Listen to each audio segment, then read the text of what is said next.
दोस्तों, आज मैं आपको अपनी बात को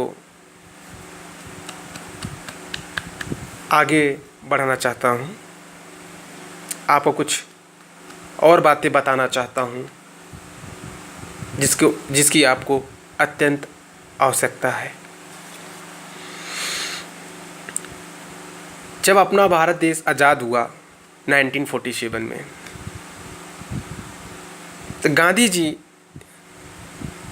मातृभाषा के पीछे बिना किसी शर्त के लगे रहे कि अंग्रेजी को भारत से निकाल बाहर फेंको। काफ़ी परेशान रहे वो, लेकिन जैसे ही भारत की सत्ता उनके शिष्यों के पास गई, उन्होंने उसको बर्बाद करके रख दिया। हमें बहुत शर्म फील होता है कि हम आज अंग्रेज़ों के नाम से पहचाने जाते हैं। हम अंग्रेज़ों से तो आज़ाद हो गए, लेकिन अंग्रेज़ों की भाषा से हम आज़ाद नहीं हुए हैं आज। जब इस बात को हम किसी को बोलेंगे कि अंग्रेजी भाषा जो है इडियट भाषा है, तो लोग क्या तर्क देते हैं आजकल कि ये दुनिया की सबसे बड़ी लैंग्वेज है और उसके साथ साथ ये सबसे समृद्ध भाषा है और विश्व में सबसे अधिक बोले जाने वाली भाषा है। मैं आपको एक बात बताना चाहता हूँ, ये सब लोगों के अंदर केवल भ्रम फैलाया गया है, ऐसा कुछ नहीं है। दुनिया में अगर सबसे अधिक कोई भाषा बोली जाने चाहिए तो वो भाषा है, आप सोचिए कौन सी भाषा हो सकती है। दुनिया का पॉपुलेशन कितना है, जनसंख्या कितना है? पूरी दुनिया का जनसंख्या करीब 700 करोड़ है, जिनमें सबसे अधिक बोली जाने वाली भाषा है 140 करोड़। चाइना का पॉपुलेशन है, चाइनीज़ भाषा बोली जाती है। अगर दूसरे नंबर पे बोली जाएगी भाषा है तो वो है हमारी मातृभाषा हिंदी, जो भारत में 85 करोड़ लोगों की मातृभाषा है और बाकी लोग इधर उधर की जो उनकी अपनी बोली भाषा है उसको बोलते हैं। और थर्ड नंबर पर अगर बोली जाने वाली भाषा है तो है रशियन, रूस की भाषा। और पूरे दुनिया में अंग्रेजी बोलने वालों की संख्या अगर उनकी मातृभाषा से जोड़ी जाए तो मात्र 30 करोड़ है। तो कैसे ये विश्व भाषा हो गई? एक बात आपको और हम बता देना चाहते हैं, विश्व भाषा किस आधार पे बताई जानी चाहिए? जो सबसे अधिक बोली जाए या जो सबसे देशों में बोली जाए। लेकिन आपको पता, अंग्रेजी भाषा जो बोली जाती है केवल 11 देशों में बोली जाती है। मतलब दुनिया के 200 देशों में से मात्र 11 देशों में भाषा बोली जाती है। इसका मतलब हुआ ये अंग्रेजी भाषा केवल 5% बोली जाती है दुनिया में।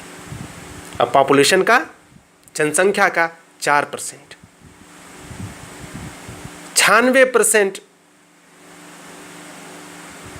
लोग अन्य भाषाएं बोलते हैं और जिनमें सबसे अधिक चाइनीज़, हिंदी और रशियन है।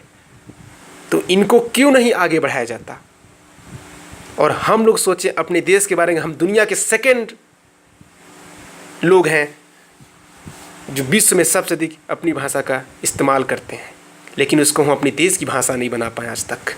आज भी हमारी चिकित्सा में, हमारे न्यायालय में, हमारे संसद में, हर जगह इसी भाषा को बोला जाता है, जिसकी वजह से ग्रामीण क्षेत्र में रहने वाले जिनके पास पैसा नहीं है इन इडियट कॉलेज में पढ़ने के लिए, उनके बच्चे इस शिक्षा से वंचित रह जाते हैं। और सबसे बड़ी बात सोचिए, छोटे बच्चों को जो हमारे यहाँ सरकारी कॉलेज होते हैं, स्कूल, छोटे जो प्राथमिक विद्यालय होते हैं, वहाँ हिंदी पढ़ाई जाती है और उच्च स्तर की जो हमारे यहाँ पढ़ाई होती है उसको इंग्लिश में कर देते हैं। कितनी बेवकूफ़ है हमारी सरकार, कितनी बेवकूफ़ है हमारे न्याय व्यवस्था को चलाने वाले। हम आज के लोगों को नहीं बोल रहे हैं, हम पुराने लोगों की बात कर रहे हैं जो शुरू से इस प्रथा को चला के रखे हैं। कहते हैं कि अंग्रेजी एक समृद्ध भाषा है। समृद्ध भाषा का मतलब वैज्ञानिकों के आधार पे कि जिस भाषा में सबसे अधिक उनके शब्द होते हैं वही भाषा समृद्ध होती है। अंग्रेजी भाषा केवल 60,000 उनके शब्द हैं मात्र। और ऑक्सफोर्ड लिखिए, आप ऑक्सफोर्ड की डिक्शनरी लीजिए तो उसमें लिखा रहता है कि 2.5 लाख शब्द हैं इसमें। ऐसा कुछ नहीं है, उनके 2.5 लाख अंग्रेजी के शब्द नहीं होते हैं। वो दूसरे लोगों का उधार लिए हैं, कुछ हमारे संस्कृत से लिए हैं, कुछ हमारी हिंदी से लिए हैं, कुछ जर्मन से लिए हैं, कुछ ब्राज़ील वालों से उठाए हैं, कुछ डच वालों का उठाए हैं, कुछ पुर्तगालियों का उठाए हैं, कहीं चाइनीज़ का उठाए हैं। मतलब कुल उधार लेके बनाए हैं। और हमारे देश में 22 भाषाएं हैं और 3,280 बोलियां हैं। आप सोचिए केवल हमारे यहाँ की, हमारे पड़ोसी बिहार से केवल बोलियों को ले लिया जाए तो अंग्रेजी की शब्दकोश से ज़्यादा होंगी। हमारे बिहार में मगधी, मैथिली और भोजपुरी बोली बोली जाती है। उनके शब्दकोश ले लीजिए तो अंग्रेजी भाषा से ज़्यादा हैं। और ये अपने आप को समृद्ध बताते हैं और उनका हेल्प हमारे इडियट लोग करते हैं। आपको बात जानकर एक हैरानी होगी, जब गांधी जी अपनी हिंदी भाषा का समर्थन कर रहे थे आज़ादी के बाद, तो हमारे संविधान में 443 अनुच्छेद में 3 व्याख्यान है।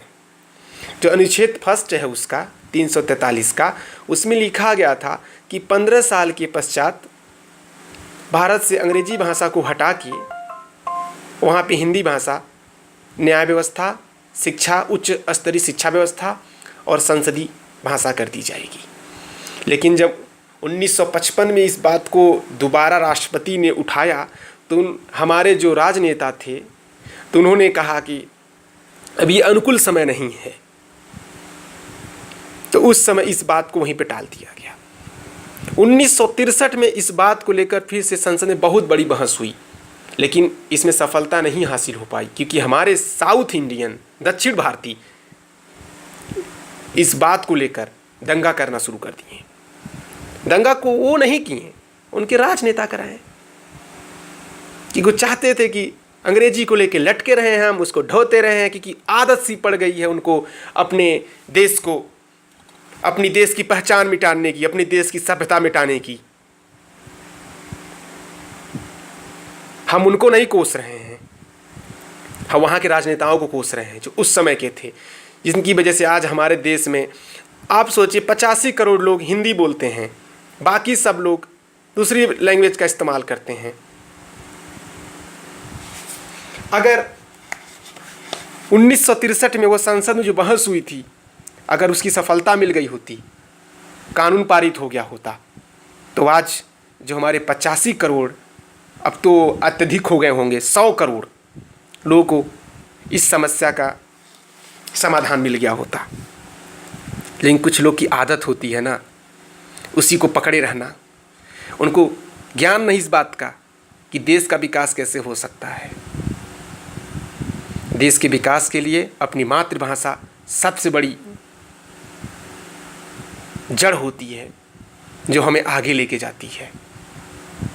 इसलिए दोस्तों, आपसे मेरा अनुरोध है कि हमारी मातृभाषा को आगे बढ़ाएं और कोशिश करें और मेरा साथ दें कि आगे चल के हम इस पे कुछ कर सकें। हम लोग मिल के इसको हटाएंगे कुछ भी करके।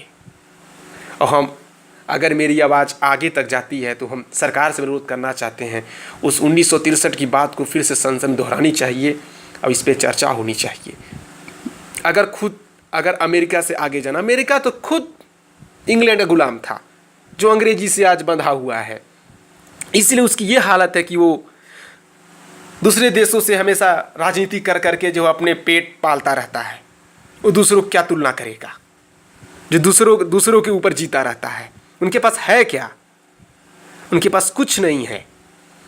वो केवल हथियार बनाते हैं और एक दूसरे देश को लड़ाते हैं, अपना इकोनॉमिक ठीक करते रहते हैं। उनके पास क्या रखा है? हम कृषि प्रधान देश हैं, हम जनसंख्या प्रधान देश हैं, हम सभ्यता प्रधान देश हैं। उनके पास क्या है? कुछ नहीं है। उनका तो अपना निजी धंधा है, ये हथियार बनाना, लोगों को लड़ाना और ऊपर से आके शांति व्यवस्था बतियाना, वो भी अंग्रेजी में। खुद की अपनी भाषा उनको पता ही नहीं क्या थी। ऑस्ट्रेलिया इंग्लैंड का गुलाम था, न्यूजीलैंड इंग्लैंड का गुलाम था, जिसकी वजह से आज उनकी भाषा इंग्लिश है। लेकिन हम नहीं चाहते कि हमारे देश की भाषा अंग्रेजी हो। हम चाहते हैं कि हमारे देश की भाषा हिंदी हो। हमारी मातृभाषा, हमारी पहचान, हमारी सभ्यता दूसरे के नाम से क्यों पहचानी जाए? अगर किसी से कह दें कि आपकी पहचान दूसरे की बाप से है, तब तो भड़क जाते हैं लोग। तो सोचिए कितनी शर्म वाली बात है कि हमारी पहचान अंग्रेजों के पहचान से है। और शर्म वाली बात ये होती है कि जब हमारे मनमोहन सिंह जी गए थे इंग्लैंड में, तो अंग्रेज गुणगान गाए थे कि इनको डॉक्टरेट की उपाधि मिल रही थी। तो कहे थे कि आप आए, हमारा देश का भाग्य बना, आप आए हमारे यहाँ चिकित्सा के क्षेत्र में, हमारे यहाँ फिजिक्स के क्षेत्र में, हमारे यहाँ रिसर्च के क्षेत्र में इतना विकास है। तो उस समय गांधी जी का जो स्टेटमेंट था अमेरिका में गोल सम्मेलन का, उसका बहुत मजाक उड़ाया गया था। शर्म नहीं आती है मनमोहन सिंह को जब इस शब्द को बोले थे? आप सोचिए ना कि मातृभाषा का कितना बड़ा फ़ायदा है। अब हम मेडिकल की पढ़ाई कर रहे हैं, कल हम जाके जब हम प्रैक्टिस करेंगे, जो हम लिखते हैं पर्चे पे अंग्रेजी में घिचिर घिचिर घिचिर घिचिर करके देते हैं जाके, वो जो हमारा पेशेंट होगा, जो बंदा होगा, वो कैसे उस चीज़ को देखेगा कि डॉक्टर साहब ने क्या लिखा है? तभी लोग गलत गलत दवाएं दे देते हैं लोगों को। वहाँ पे क्या लिखा है उन पढ़ नहीं पाते हैं, उसकी वजह से उनके स्वास्थ्य पे असर पड़ता है। कभी कभी तो उनकी डेथ भी हो जाती, गलत दवा खा लेते हैं और हमारे दिए गए परामर्श को वो सही तौर तरीके से नहीं निभा पाते हैं। तो कितनी बड़ी बात है।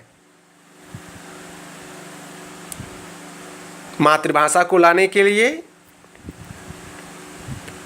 एक हम ही नहीं, आप सबका हमें साथ चाहिए। ये केवल हमारी समस्या नहीं है, ये पूरे देश की समस्या है। ये 125 करोड़ भारतीयों की समस्या है। उनकी सभ्यता की उनकी पहचान की, उनके आगे आने वाली पीढ़ियों की पहचान का एक बहुत बड़ा समस्या है। आप लोग को हमारे साथ मिलके इस बात को जन जन तक पहुंचाना है और लोगों को सिखाना है कि अपनी मातृभाषा को कभी ना भूलें। ये इडियट लैंग्वेज अंग्रेजी से कुछ नहीं होता। आप सोचिए ना, जब मैंने आपको बताया था कि 1885 में 100% लोग शिक्षित थे, आज ऐसा क्यों है? क्या अंग्रेजी बोलने वाले ही शिक्षित होते हैं क्या? जो अंग्रेजी 4 शब्द बोल रही है वो शिक्षित हो गए, और जो हिंदी बोलते हैं वो शिक्षित नहीं होते हैं। शिक्षा क्या मतलब होता है? हमारे यहाँ शिक्षा का मतलब हुआ करता था, और हम लोग मानते हैं 2 टाइप की शिक्षा होती थी, विद्यालय और शिक्षालय। विद्यालय का मतलब सभ्यता, संस्कृति, आचरण, सभ्यता, और शिक्षालय का मतलब होता है रसायन विज्ञान में शिक्षा, भौतिक विज्ञान में शिक्षा, चिकित्सा शास्त्र में शिक्षा, खगोल शास्त्र में शिक्षा। तो जो अंग्रेजी बोलेंगे वो शिक्षित हो गए, जो अंग्रेजी नहीं बोलेंगे अशिक्षित हो गए। इसका मतलब इंग्लैंड, ऑस्ट्रेलिया, ये आपका अमेरिका, ये सब 100% शिक्षित है, बाकी लोग पढ़े लिखे नहीं है।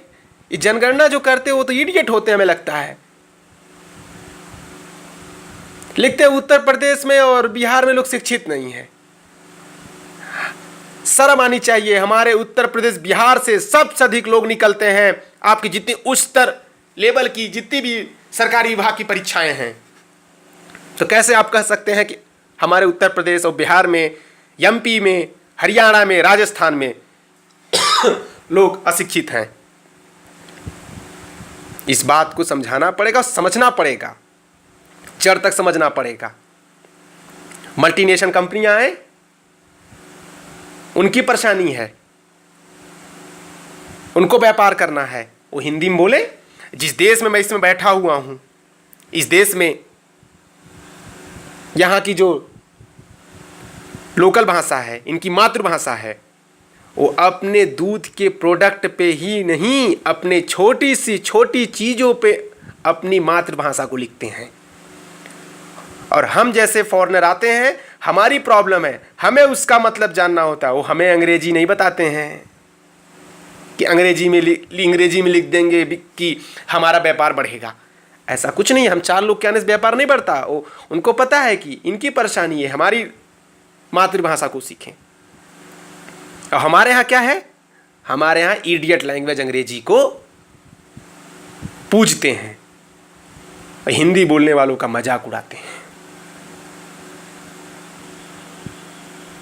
अगर ऐसा ही अगर अंग्रेजी बोलने वाले ही इतना तेज हैं, तो आप बताइए साउथ इंडिया में क्यों इतने लोग नहीं निकलते हैं उच्च स्तरीय शिक्षा में? बताइए ना आप, क्यों उत्तर प्रदेश, बिहार, एमपी, गुजरात, हरियाणा ये सब निकलते हैं? क्योंकि हिंदी को प्राथमिकता देते हैं ये। देखिए, हम आपसे बोलेंगे गुजराती बोलते हैं, वो हरियाणी बोलते हैं, राजस्थानी बोलते हैं, लेकिन इनको हिंदी पता है। वो अपनी मातृभाषा को नहीं भूले हैं। हमारी संसद भूल गई है, हमारा न्यायालय भूल गया है, हमारा कानून व्यवस्था भूल गया है। अगर हमारे लोग अभी भूले नहीं हैं, लेकिन हमारी सरकार को इस पे कुछ न कुछ तो करना पड़ेगा। हमारी पहचान तो उन्हें दिलानी पड़ेगी, क्योंकि हमारी पहचान ही सबसे बड़ी है। हमारी सभ्यता, हमारी पहचान, हमारी सोच जब हिंदी है, तो हमारा विकास है क्यों हिंदी क्यों नहीं? हमारा विकास अंग्रेजी क्यों? आज हम भी मेडिकल की पढ़ाई करते हैं, जितनी किताबें अंग्रेजी में पढ़ते हैं उसको गूगल ट्रांसलेट से देखते हैं कि हिंदी में क्या मतलब होता है, तो उस बात को हमें समझने में बहुत आसानी होती है। तो हम भी कभी सोचते थे कि हमारे देश में भी कभी चिकित्सा शास्त्र, MBBS की पढ़ाई, MD की पढ़ाई को कब हिंदी में करेंगे, हमारी मातृभाषा को कब हमसे मिलाएंगे। लेकिन ऐसा संभव हो न सका, क्योंकि जिन लोगों ने वादा किया था वो तो भूल गए। रामदेव बाबा का नाम तो सब जानते हैं, बहुत बड़ी बड़ी बातें करते हैं वो। केंद्र में सरकार आने से पहले, जब से उनका व्यापार बढ़ गया है, तब से देश के बारे में सोचना ही भूल गए। उनसे क्या मतलब है? उनका व्यापार बढ़ रहा है, बोलते हैं हम संत हैं, संत होके व्यापार करते हैं, शर्म नहीं आती है? संत की व्यापार करते हैं? संत किस चीज का पैसा लेते हैं? सिखाने का, युवा करने का पैसा लेते हैं वो। बहुत शर्म फील होता है ऐसे लोगों के बारे में सोच के, समझ के कि ऐसे ऐसे हमारे देश में लोग पड़े हैं जो अपनी ही पहचान को भूल गए हैं। तो हम अपनी पहचान, अपनी सभ्यता, अपनी मिट्टी को कभी नहीं भूलने देंगे, क्योंकि वही हमारी पहचान है, वही हमारा विकास है। क्योंकि पुराने लोग भी ऐसे ही विकास किए थे। जितने भी खोज हुए हैं पुराने में, अमेरिका और लंदन और ऑस्ट्रेलिया और जापान ने नहीं किया था, सब हमारे देश में ही शुरुआत हुई थी। हमारे देश ने ही शुरुआत की थी।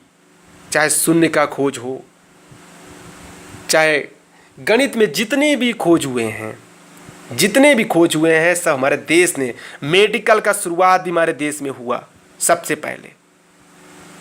स्टेम सेल के बारे में कुछ भी कहते होंगे कि अमेरिका ने खोजा या जापान ने खोजा या जर्मनी ने खोजा, लेकिन हम बोलेंगे स्टेम सेल की शुरुआत हमारे देश ने ही की थी पहले ही। लेकिन हमारे देश में क्या है,